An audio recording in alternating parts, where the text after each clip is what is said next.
സംസ്ഥാനത്തെ 77 പൊതുമേഖലാ സ്ഥാപനങ്ങൾ നഷ്ടത്തിൽ എന്ന CAG റിപ്പോർട്ട്. ലാഭകരമല്ലാത്ത സ്ഥാപനങ്ങൾ അടച്ചുപൂട്ടണമെന്ന ശുപാർശയുണ്ട്. KMML ക്രമക്കേടുണ്ട് എന്നും അസംസ്കൃത വസ്തുക്കൾ വാങ്ങുന്നതിൽ മാനദണ്ഡങ്ങൾ പാലിച്ചിട്ടില്ല എന്നുമാണ് CAG കണ്ടെത്തിയിരിക്കുന്നത്. ഉമേഷ് ബാലകൃഷ്ണൻ ഒരിക്കൽ കൂടി ചേരുന്നു. ഉമേഷ്, എന്തൊക്കെയാണ് CAG കണ്ടെത്തിയിരിക്കുന്നത്? പൊതുമേഖലാ സ്ഥാപനങ്ങളുടെ പ്രവർത്തനം സംബന്ധിച്ച് വളരെ പ്രധാനപ്പെട്ട വിവരങ്ങളാണല്ലോ CAG റിപ്പോർട്ടിലുള്ളത്.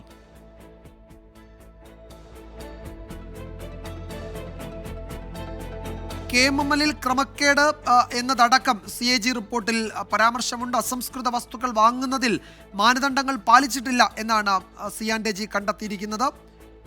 ഉമേഷ്, കേൾക്കാമെങ്കിൽ ഈ പൊതുമേഖലാ സ്ഥാപനങ്ങളുടെ പ്രവർത്തനം സംബന്ധിച്ച് വളരെ ഗൗരവമുള്ള കണ്ടെത്തലുകളാണല്ലോ, പരാമർശങ്ങളാണല്ലോ CAG റിപ്പോർട്ടിലുള്ളത്, അല്ലേ? തീർച്ചയായും സമീപകാലത്ത് നിയമസഭയിൽ അടക്കം വെച്ച വ്യവസായ മന്ത്രിയുടെ കണക്ക് പ്രകാരം 20-ൽ താഴെ സ്ഥാപനങ്ങൾ, പൊതുമേഖലാ സ്ഥാപനങ്ങൾ മാത്രമാണ് നഷ്ടത്തിലുള്ളത് എന്ന് കണ്ടെത്തിയിരുന്നത്. പക്ഷേ അതങ്ങനെയല്ല എന്നുള്ളതാണ് CAGയുടെ റിപ്പോർട്ട്. CAGയുടെ റിപ്പോർട്ട് പക്ഷേ അതിലൊരു പ്രത്യേകതയുണ്ട്. 2023 മാർച്ച് വരെയുള്ള കണക്കാണ് ഇപ്പോൾ പ്രസിദ്ധീകരിച്ചിരിക്കുന്നത്. എങ്കിലും ആ കണക്ക് ഏറ്റവും സുപ്രധാനമാണ്. സംസ്ഥാനത്ത് 131 പൊതുമേഖലാ സ്ഥാപനങ്ങളുള്ളതിൽ 77 പൊതുമേഖലാ സ്ഥാപനങ്ങളും നഷ്ടത്തിലാണെന്നാണ് CAGയുടെ കണ്ടെത്തൽ. ഈ നഷ്ടക്കണക്ക് തന്നെ 18,026 കോടി 49 ലക്ഷം രൂപ നഷ്ടമാണെന്ന് കണ്ടെത്തിയിരിക്കുന്നത്. 58 പൊതുമേഖലാ സ്ഥാപനങ്ങൾ ലാഭത്തിലുണ്ട്.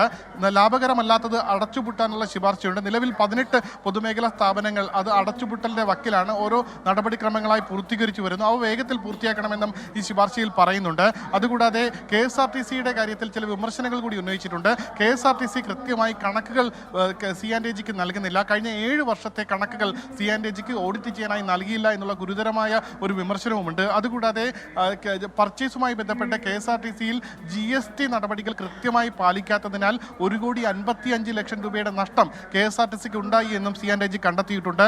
മറ്റൊരു കണ്ടെത്തൽ KMMLുമായി ബന്ധപ്പെട്ടാണ്. KMML കൃത്യമായി പർച്ചേസ് മാനുവൽ പാലിക്കുന്നില്ല എന്നുള്ളതാണ്. കൃത്യമായി അസംസ്കൃത വസ്തുക്കൾ വാങ്ങുന്നതിലും ഈ KMML നടത്തിപ്പിന് വേണ്ടിയുള്ള മറ്റു വസ്തുക്കൾ വാങ്ങുന്നതിലും ഓപ്പൺ ടെൻഡർ വിളിക്കുന്നില്ല. കൃത്യമായി താല്പര്യമുള്ളവർക്ക് മാത്രമായി ടെൻഡർ നൽകുന്നു. ഇത്തരത്തിൽ ടെൻഡർ നൽകുന്നതിലൂടെ മാത്രം 23 കോടി 17 ലക്ഷം രൂപ നഷ്ടമുണ്ടായി എന്നാണ് പ്രാഥമികമായി കണ്ടെത്തിയിരിക്കുന്നത്. ഇത് യോഗ്യതയില്ലാത്തവർക്ക് ടെൻഡർ നൽകിയതിലൂടെയാണ് ഇത്രയും കോടി രൂപ നഷ്ടം വന്നിരിക്കുന്നത്. പൊതു ടെൻഡർ വിളിക്കണം എന്നുള്ള ശുപാർശയും CAG റിപ്പോർട്ടിൽ പറയുന്നുണ്ട്. വിജയകുമാർ.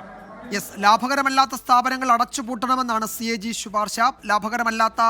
ലാഭത്തിലാക്കാൻ കഴിയാത്ത പൊതുമേഖലാ സ്ഥാപനങ്ങളിൽ പൊതു സ്വകാര്യ പങ്കാളിത്തമാകാമെന്ന് CPMന്റെ പുതിയ നയരേഖ നേരത്തെ പാർട്ടി സംസ്ഥാന സമ്മേളനത്തിൽ അവതരിപ്പിച്ചിരുന്നു. അതിൻ്റെയൊക്കെ പശ്ചാത്തലത്തിൽ ഈ 77 പൊതുമേഖലാ സ്ഥാപനങ്ങളാണ് നിലവിൽ നഷ്ടത്തിലുള്ളത് എന്നാണ് CAG പറയുന്നത്. അപ്പോൾ ഈ സ്ഥാപനങ്ങളിൽ എന്ത് തരം ഇടപെടലാണ് സർക്കാർ, വ്യവസായ വകുപ്പ് നടത്താൻ പോകുന്നത് എന്നതാണ് ഇനി അറിയേണ്ടത്. ഉമേഷ് ബാലകൃഷ്ണനാണ് വിവരങ്ങൾ നൽകിയത്.